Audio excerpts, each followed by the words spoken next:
Chile es especialista en políticas públicas y justicia de género, socióloga de la Universidad Nacional de Colombia y activista por los derechos. Actualmente está vinculada como docente asociada en la Universidad Nacional Abierta y a Distancia. Sus letras han sido autopublicadas, publicadas y autocensuradas entre los cajones del escritorio. Pueden conocer sus escritos literarios en Antología Colectivo 7, Verseando, Horizontes de Libertad, En Cuatro Tiempos, Estaciones del Tiempo y en sus diversas publicaciones académicas, en libros y revistas universitarias. Tania, bienvenidas y felicitaciones por este libro, por todo tu trabajo. Bueno, muchas gracias y muchas gracias a las personas que después de esta tarde lluviosa están acompañando este espacio, que efectivamente cuando a uno le dicen felicitaciones cuando terminó de escribir el libro, luego felicitaciones cuando accede a un patrocinio como es una beca o una publicación editorial, y uno como que esas felicitaciones no se las cree todavía hasta que no se encuentra con ustedes, los posibles lectores. O sea, solo cuando un libro es leído es que cobra vida. Antes uno no sabe.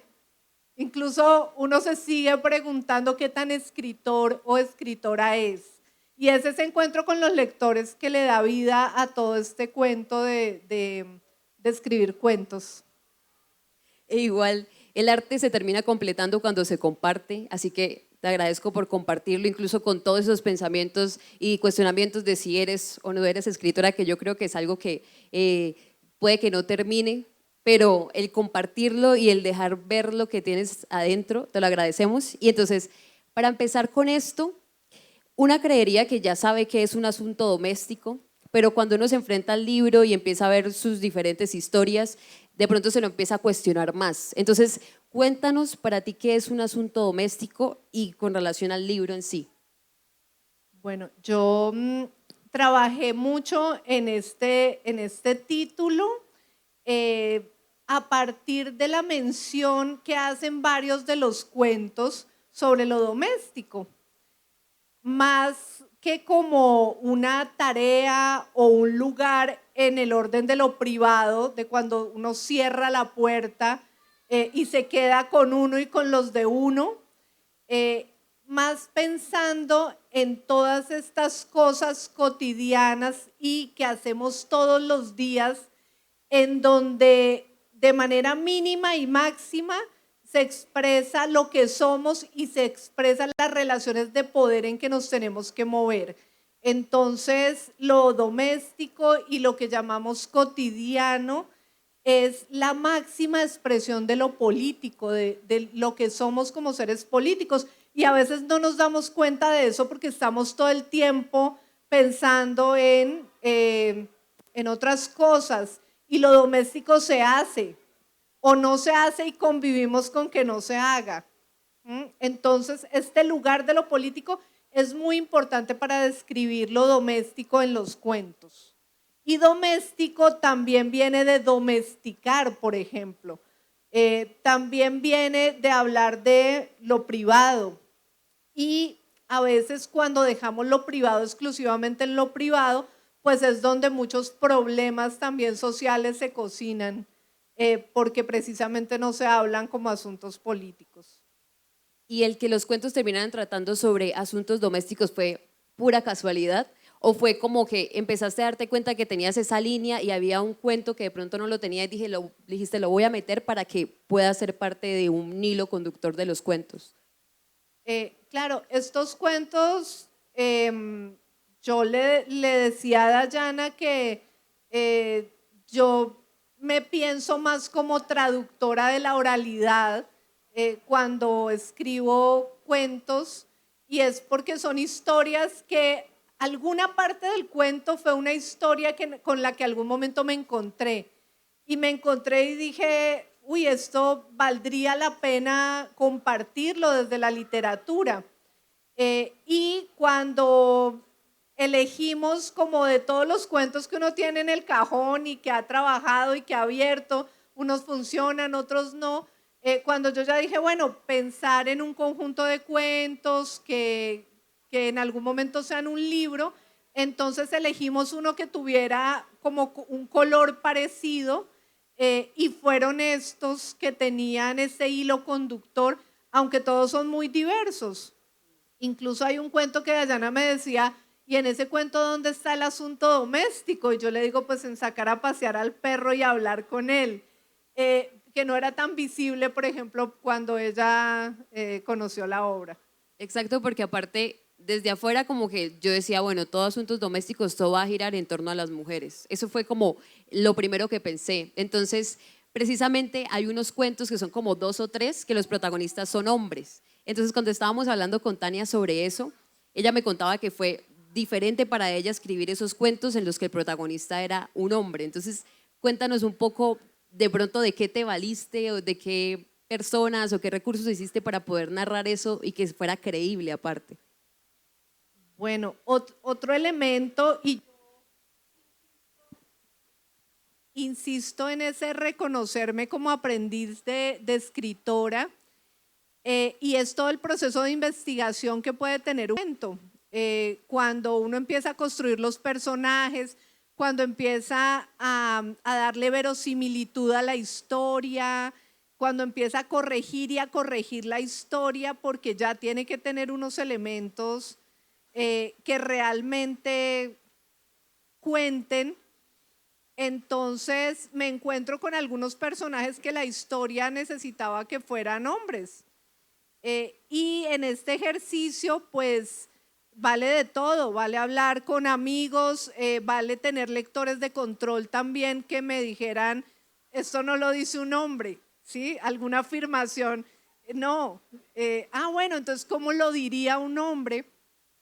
Y hay cuentos que se vuelven en donde uno se siente más cómodo contándolos, porque de alguna manera, incluso en la diferencia, uno se ve reconocido en un personaje, pero hay otras historias que necesita más investigación y necesita también leer otros, digamos, a otros escritores y escritoras que tengan personajes con rasgos similares y entonces uno pueda recrear aún más sus personajes.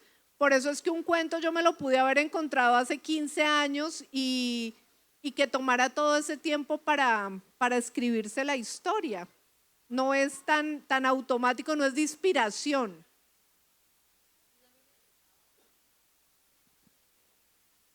Aló, ya.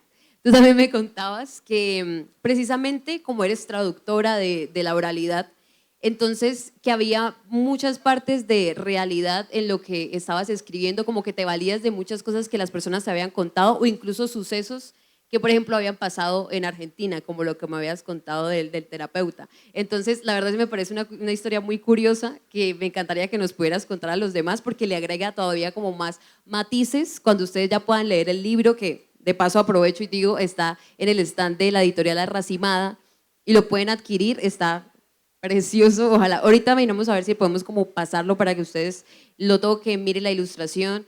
Y sí, entonces para que nos cuentes entonces de qué historias te valiste para poder escribir algunas historias de las del cuento. Bueno, es una historia pues que además tiene detrás un posible crimen y una serie de elementos que enriquecían mucho poder contar un cuento. Y es la historia de un amigo que cuando yo llego a Buenos Aires a hacer un curso hace unos años, me cuenta que a su psicoanalista en Buenos Aires, mucha gente va al psicoanalista, no es una cosa de clase ni de locura colectiva, sino una práctica de salud mental muy interesante. Y él tenía el mismo psicoanalista desde los 15 años y el señor ya estaba sobre los 70 años y lo asesinan en su consultorio, pero además pues lo cubren con un diario que es muy famoso, que es el diario El Clarín, y eso aparece en las noticias. Y a mí me causa mucha conmoción la historia y yo me obsesiono con esa historia y yo cada rato buscaba en la prensa qué más había salido sobre ese caso y mi amigo nunca quiso hablar del tema. Yo, a mí me gustaría contar una historia alrededor de eso y él me dijo, no, a mí me produce mucho dolor recordar eso que pasó. Entonces yo le dije, bueno, si tú me lo permites, yo voy a ficcionar la historia. Y pues es una historia completamente de ficción pero basada en este hecho y sobre todo en los artículos de prensa que giraron también en torno a la noticia durante un tiempo, que luego ya fue un caso también irresoluto que no se supo qué había pasado. Entonces, digamos que todo esto como que ha alimentado la imaginación y también los procesos creativos de las historias, que en algún momento yo decido que podían tener algo en común. Y por eso los cuentos son muy diversos, pero claro que sí tienen unos lugares comunes. Y digamos, aparte de los cuentos, lo que se van a encontrar en el libro es que hay ciertos fragmentos de frases de teóricas feministas. Entonces, espérame a ver si les puedo mostrar cómo está aquí en el libro. O sea, Por ejemplo, acá. Entonces, para pasar de un cuento al otro van a encontrar así frases, y esas frases son como una introducción al tema principal de la historia que va a seguir. Entonces, había una de esas que hablaba sobre la psicología moderna, ahorita precisamente que estabas hablando del psicoanálisis, en el que se hablaba, es de la socióloga Eva Iluz, en la que ella decía que el poner como que la salud mental es un asunto individual y que no se tenga en cuenta lo que es un asunto político también, y que también como el sistema perpetúa esas inequidades y ayuda a que la salud mental pues decaiga más. El hacer eso era quitarles el asunto político a la psicología. En ese caso, también ayer estábamos hablando de eso, pues el saber que nuestra estabilidad no depende netamente de las cosas que hagamos, porque el decir como, el cambio de actitud, con eso ya te sientes bien, con eso no es suficiente. O sea, eso es casi que como un pajazo mental, decir, no, si cambias de actitud todo va a estar súper bien, no es cierto, porque hay ciertos temas ya estructurales que lo hacen mucho más complejo. Pero entonces, ¿qué creerías tú que nos queda a nosotras como mujeres, a nosotras como personas en general? ¿De dónde podemos sostenernos, de dónde podemos sostener nuestra estabilidad? Pues yo todavía tengo la esperanza de que cada vez más los seres humanos nos relacionemos desde la solidaridad, pero eso a veces también aparece como una palabra ahí suelta, bonita, porque como todo lo capta el capitalismo, entonces también hay camisetas que dicen I am feminist, que vende una marca de ropa que puede que no tenga nada que ver con las causas políticas que hemos vivido las mujeres en lo comunitario, en lo académico, y lo que buscaban estas frases, que yo también me lo pensé mucho, porque yo, ay no, yo siempre con ese tono de profe, socióloga, eso como que no, de pronto algo más, no atractivo, sino al contrario, algo más de ruptura, y la literatura me parece que tiene ese propósito interesante, la literatura, la música, todas las expresiones de arte. A mí me gusta mucho una rapera chilena, Ana Jones, y ella, sus papás son sociólogos y tuvieron que emigrar en la dictadura chilena a Francia. Entonces ella creció en los guetos latinos de Francia y terminó haciendo rap, y es una mujer de mi generación.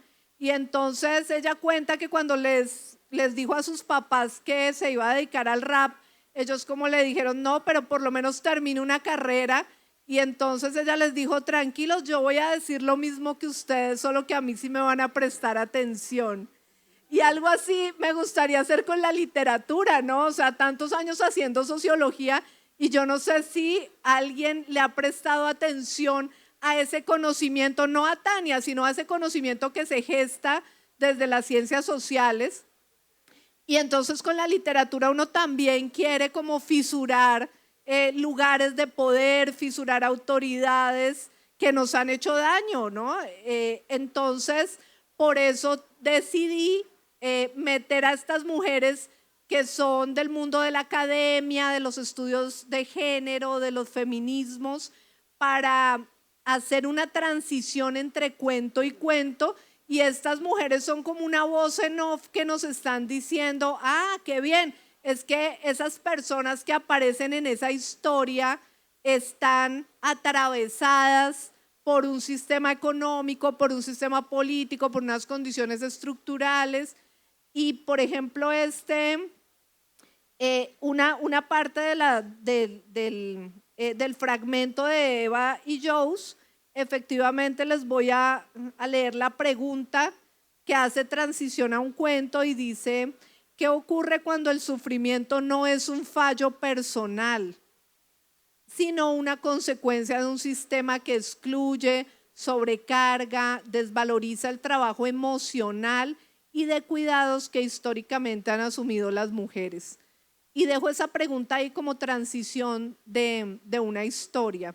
Entonces, pues ese es un poco también el valor que tiene haber traído a estas mujeres aquí a que se paseen entre mis cuentos.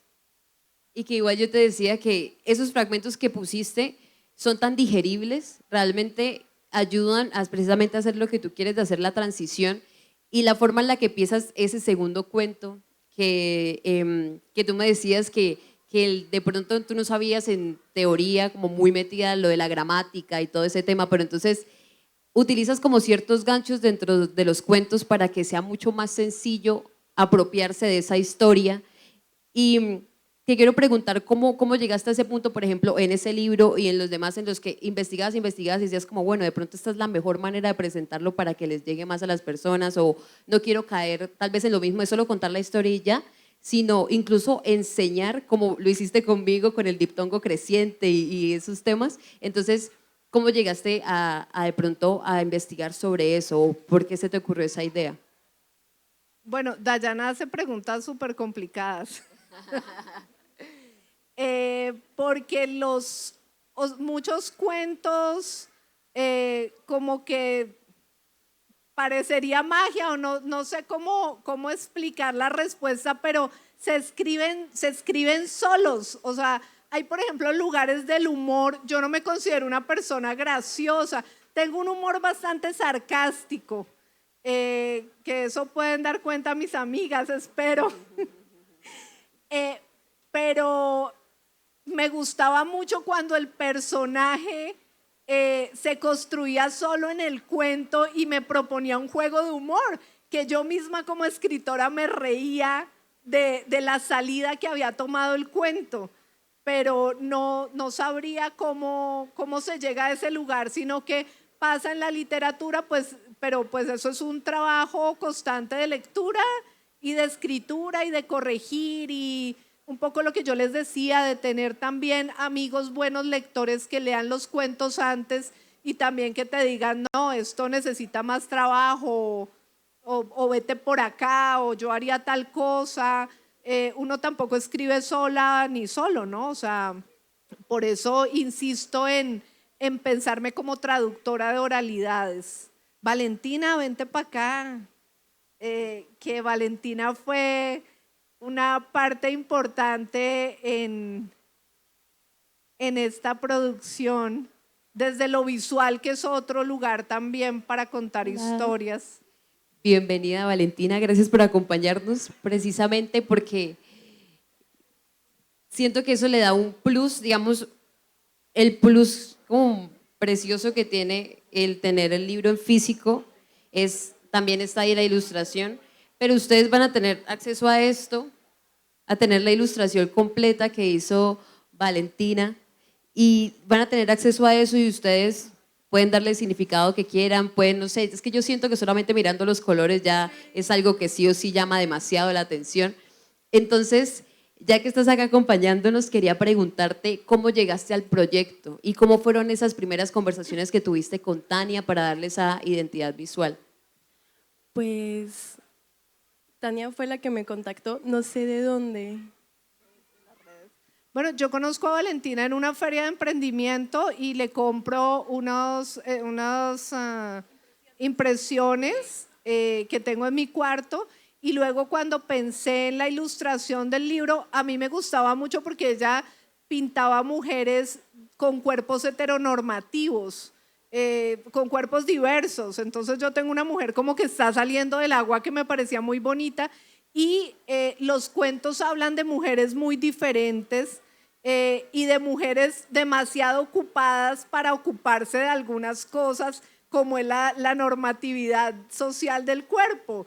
Entonces, la contacto por Instagram y primero yo quería como que una de sus imágenes fuera la portada y ya, pero empezamos un diálogo que me gustó mucho para que ella hiciera algo mucho más personalizado para el libro y no que me vendiera pues una imagen que era una cosa un poco más comercial y pragmática. Entonces empezamos todo un proceso de creación. Sí, Tania llegó a mí con el proyecto y para mí fue muy interesante porque no alcancé a leer todo el libro, pero sí alcancé a leer como los primeros 6 cuentos y el concepto en general me parecía como llamativo y muy adaptable a mí porque pues naturalmente eran cuentos que se desarrollan mucho como desde la intimidad y como desde lo visceral que puede ser eso mismo, desde el desorden, como lo que Tania menciona de que de pronto yo tengo una narrativa muy femenina en mis dibujos, de pronto porque tiendo a ser un poco autorreferencial, porque tiendo a buscar inspiración en mi propia experiencia y en mi propia vida, en mi propio cuerpo y en mi propia manera de expresarlo. Y pienso que ese desorden, esa espontaneidad, ese caos y al mismo tiempo ese espacio íntimo que representa la casa, la bañera, los elementos, la luz, sobre todo a mí me gusta mucho jugar con la luz, creo que se alcanza a Se nota, sí. visualizar. Sí. Y cuando Tania llegó a ti, ¿qué era lo que te estaba pidiendo? Es que miren la luz, tal cual lo que estaba diciendo ahorita Valentina, y es como el uso de los colores e igual ahorita, si quieren ustedes nos cuenta precisamente lo que me estabas diciendo de esta ilustración de la mujer, de cómo llegaron a ese punto de decir, no, la mujer va a estar cortándose las uñas, ¿por qué llegaron a eso? Ok, pues al inicio cuando nos contactamos con Tani, ella me dijo como, mira, a mí me gusta esta ilustración que tú has hecho, me gustaría algo similar. Y es una ilustración que tengo que es desde una perspectiva aérea y es como una habitación como desordenada, como habitada, manoseada, por así decirlo, y el personaje durmiendo en una cama. Entonces como que la ilustración es como esta, es monocromática, solo tiene 2 colores, como tipo el color del fondo, que tiene como diferentes tonalidades, y un amarillo que entra como desde la ventana y que se roba bastante como ese protagonismo de iluminar un espacio. Entonces yo me digo como, quiero algo así, pero lo quiero en este formato, lo quiero como con ciertos elementos que den pistas de los cuentos, entonces quiero que haya como una máquina de coser, quiero que haya como un florero, quiero que haya un arma, quiero que haya una compu, como que también se sienta como el espacio de una mujer artista, digamos en el tema del personaje, creo que eso fue lo que más cambió, como quién era la mujer que estaba, dónde estaba, qué estaba haciendo. Tania me dio a mí la idea de que se estuviera cortando las uñas porque pues es como un acto muy propio, ¿no? Como muy personal también, como estar limándose, es como un acto de autocuidado, pero no en el sentido como clásico femenino de la palabra, como maquillarse o arreglarse o depilarse, sino como cortarse las uñas. Entonces, como a mí la idea me encantó, me gustó mucho y pues la traje como a mi terreno. Pero sí, se hicieron como unas 4 mujeres diferentes. Ok, Sí. ¿y cuánto tiempo duraron en ese proceso? Como un mes, unas 3 semanas. Le rindió muchísimo porque me imagino como estar conversando qué es lo que yo quiero e igual tratar de traducir eso en lo netamente visual es algo que me parece súper complejo y haberlo logrado de esa manera es precioso porque aparte Tania me decía que en las primeras conversaciones que tuvieron ella te pidió que tuviera un estilo punk. Ah, sí, sí, sí, Sí, sí, sí. entonces como que poder precisamente traducir el punk que ella tenía en la cabeza como para que se pudiera entender qué era eso punk, qué era lo punk que tú tenías en la cabeza. Bien, bueno, un poco yo soy heredera de las lecturas de Patti Smith y de la música de Patti Smith, y allí leyéndola ella encontraba lo importante que es reivindicar el error y reivindicar la vida como llega. Entonces, en la escena musical del punk norteamericana, como que nos subimos a la tarima y cantamos así, cantemos mal porque hay que cantar. Y entonces en la escritura yo creo que asumo ese riesgo también, ¿no? De escribimos, publicamos, dibujamos y si a alguien le parece que no está bien, no importa, lo teníamos que hacer. Y pues, digamos, lo punk tiene unos colores, una estética que ya, digamos, es como una tendencia que la gente asocia. Y por eso, digamos que yo quería que estuviera un poco asociado con esa cultura, pues que también es una cultura de ruptura de lo normativo.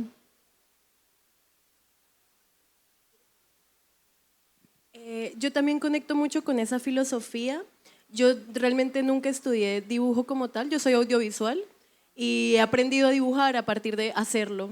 Y me parece como que digamos, algo que me gusta mucho del libro, que cero obra mía, es de Melissa, me parece que tiene cierto estilo como panfletario, ¿no? O sea, como que hay momentos en los que el libro toma la decisión de que quiero hacer énfasis en esto y lo voy a hacer a través del diseño y a través del panfleto, que es como una narrativa que también corresponde mucho como al punk, como tipo a lo llamativo y a llamar la atención sobre ciertas cosas. Me parece increíble.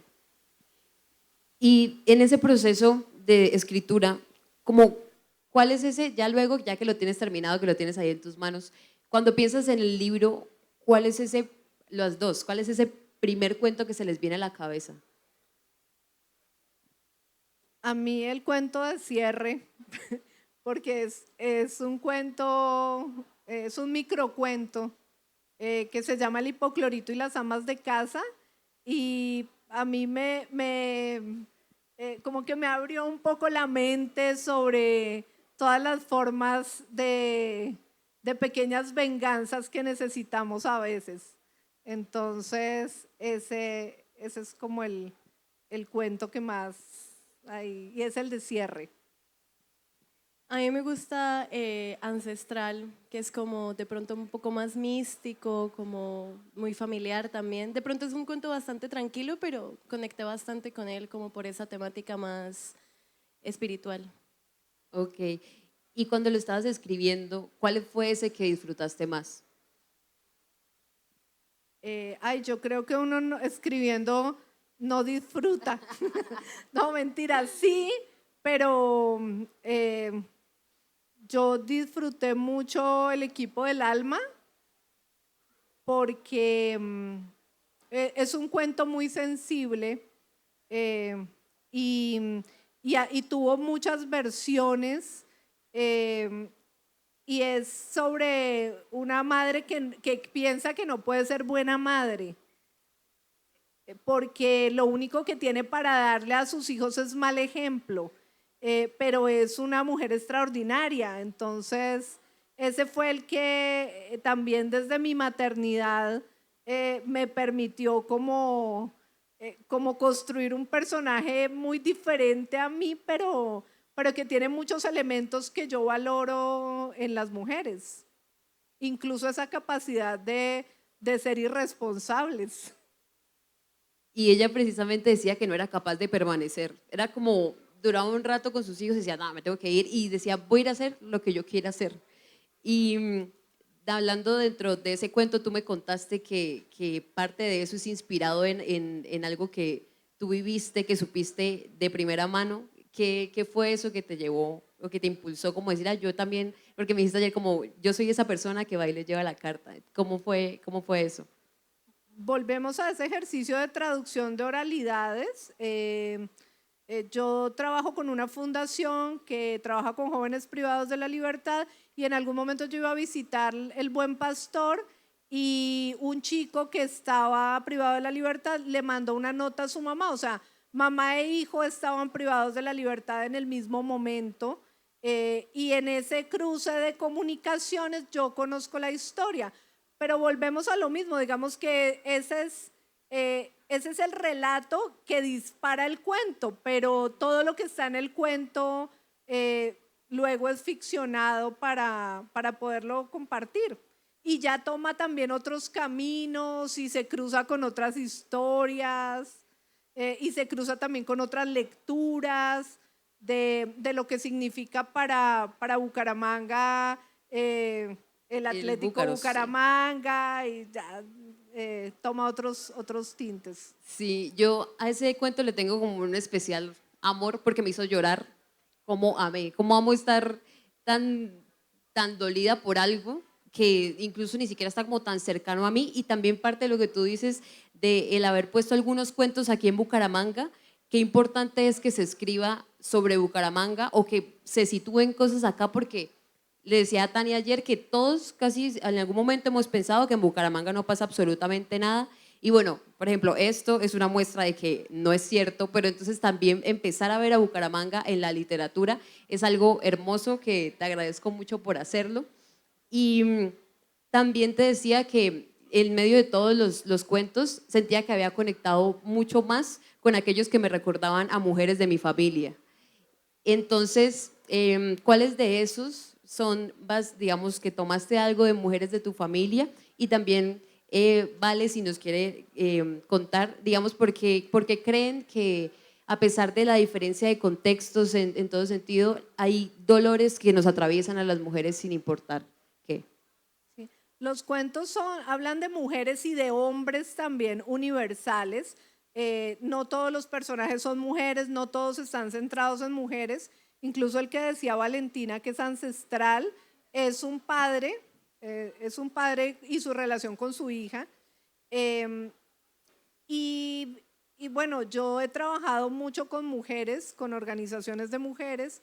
Entonces también yo siento que esa es la gran familia, ¿no? La gran familia, no solamente el linaje propio de mi mamá, de mis abuelas, de mis bisabuelas, sino cuando te das cuenta que a las mujeres en el mundo nos pasan cosas, que las mujeres en el mundo respondemos a unas situaciones de unas maneras también muy diversas. Por eso los feminismos no son una doctrina, ni son los feminismos afro-norteamericanos o latinoamericanos, sino que es una manera de relacionarnos en donde decimos, vengan, o sea, acá estamos todos, estamos jugándonos es más a construir humanidad, más que sectarismos de los hombres somos así, las mujeres asá, los diversos allá.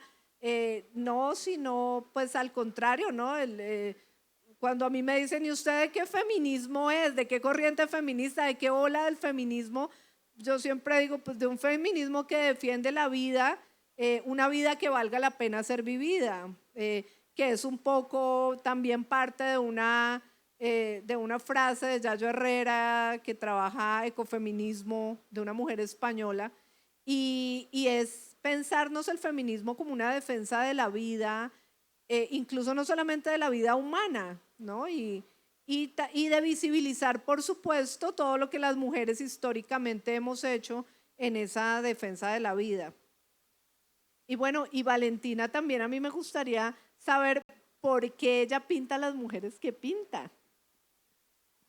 Pues en ese sentido yo creo que para mí es fundamental el acto de observar y de vivir antes de el que crear. Naturalmente hay un punto en el que ya se mezclan, uno crea para vivir y uno vive para crear, pero en mi caso y específicamente en los primeros años de mi vida creo que, y cuando decidí que me quería dedicar a ilustrar y a dibujar y a hacer arte en general, creo que llegué a la conclusión de que hay que tener un ojo como muy abierto, muy curioso, hay que amar mucho a las personas que lo rodean, hay que amar mucho el entorno en el que uno vive, la ciudad que habita, las pequeñas cosas que le rodean e incluso lo doloroso también, aprender a sentirlo como totalmente y a partir de esa experiencia vivida uno es capaz de traducir y de llevarlo como tipo a otro terreno ficticio que simboliza el arte. Y yo, ¿por qué pinto? No sé, supongo que es porque son las que veo, son las que amo, son las que entiendo, son las que he podido vivir y experimentar en mi propia vivencia. Y pienso que aunque he hecho ejercicios de mujeres que no existen o de mujeres inventadas, siempre corresponden a algo de mi vida, a mis amigas, a mi mamá, a mis tías, a las mujeres que me han gustado, a las mujeres que he admirado, a las que no conozco, pero que me encantaría conocer. Entonces, como que corresponde, en mi caso corresponde mucho a la vida real. Y qué hermoso igual ser capaz de maravillarse y compartirlo, como lo han hecho ustedes en la manera, en el formato artístico en el que se desenvuelven. Y quería, antes de pasar a las preguntas, si alguno de ustedes quiere preguntarle algo a Tania o a Valentina, saber qué quieren ustedes que se generen las personas que se acerquen al libro, así sea solamente para verlo o que puedan leer alguna parte de eso. ¿Qué es lo que a ustedes les gustaría que esas personas sintieran? Conectar con la risa, incluso de eso nos puede causar dolor, vergüenza o otro tipo de emociones que no son la alegría, pero que podamos decir, ya va a pasar, o pasó, o lo hice mal, pero en ese momento no me pareció que pudiera tener las consecuencias que tuvo. Entonces, ¿cómo responderle a la risa, a la vida con una risa? Si eso logra alguno de los cuentos, me doy por feliz también. A mí me gustaría que conectaran con el éxtasis de la soledad que implica leer un libro y estar solo en una habitación, que para mí es un poco lo que simboliza la ilustración, como es un espacio grande, habitado, lleno de elementos, como una casa que está llena de amor, pero que uno está solo, como uno está en la vida al final del día, como uno habita su propio cuerpo, como de esa manera, como solitaria, pero muy agradecida. Qué lindo, realmente les agradezco muchísimo a las dos por este espacio, a ustedes también por estar acá y de paso, pues dejamos abiertas el espacio de preguntas, si alguna persona quiere preguntar algo, voy a ir pasando el libro para que lo vayan mirando e igual también lo pueden encontrar, mira, en el stand de Arracimada que está en la parte de allá para que puedan acceder a él, lo puedan comprar, puedan saber más de lo que está allí.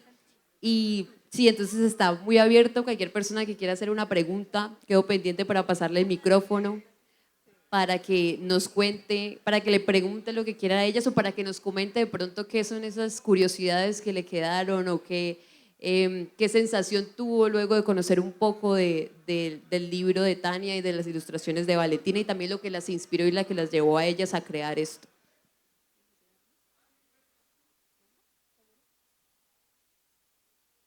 Bueno, Dayana es del movimiento de slam poético en Bucaramanga. Entonces, otra cosa que me gustaría que pasara con el libro es que de pronto inspire un slam en algún Podría momento. ser, podría ser. Sí, de hecho yo estaba diciéndole a ella, cuando veía como cierta forma en la que jugaba con el lenguaje, yo dije, amiga, te lo voy a copiar. La verdad, te lo voy a copiar, luego te doy crédito, pero sí, me pareció increíble. Siento que eso es lo genial de poder leer a otras autoras y bueno, a otros autores en general. Solo que ahorita estoy como más en el mood de leer mujeres porque llevaba mucho tiempo sin leerlas y es el empezar a darse cuenta cómo las personas juegan con el lenguaje y cómo se imaginan mundos a partir de él y cómo llegan a esos puntos en los que uno ni siquiera había llegado a imaginarse y eso es lo lindo de poder acceder a ese mundo interior de las personas que le entregan por medio de las palabras. Entonces, sí, también seguramente algo espero poder escribir algo sobre eso, porque sí hubo mucho, o sea, si algo agradezco de leer un libro es que pueda llorar, que pueda reír y que tenga ganas de compartírselo a otra persona, porque igual esa es la parte importante de la lectura y es el no quedarse solo con esas emociones. De hecho, hay un cuento en el que se habla de eso, de cómo había una pareja que se compartía lo que pensaba sobre las películas que veían y cuando ya dejaron de ser pareja, ella se queda con esa sensación de que no puede compartirle eso a él cuando ya tenían la costumbre de siempre hacerlo y qué importante tener una persona que a una le emocione compartir lo que le maravilló de algo. Entonces, te agradezco también por eso, por recordarme eso y por ponerlo en palabras. Vale. Bueno, y las redes sociales que son una manera también de continuar estas conversaciones, entonces nos encuentran a las tres muy fácil en las redes sociales. Y nuestra librería amiga, que es La Singla en San Alonso, tendrá por ahí en sus anaqueles el libro después de esta feria y aquí en la feria lo encuentran en la mesa de Arracimada Editorial. Gracias y felicitaciones a las dos por todo el proceso creativo, de verdad. Gracias por entregarle esto a la ciudad y a todas las demás personas que tengan las manos abiertas para recibirlo. Vale. Bueno, muchas gracias.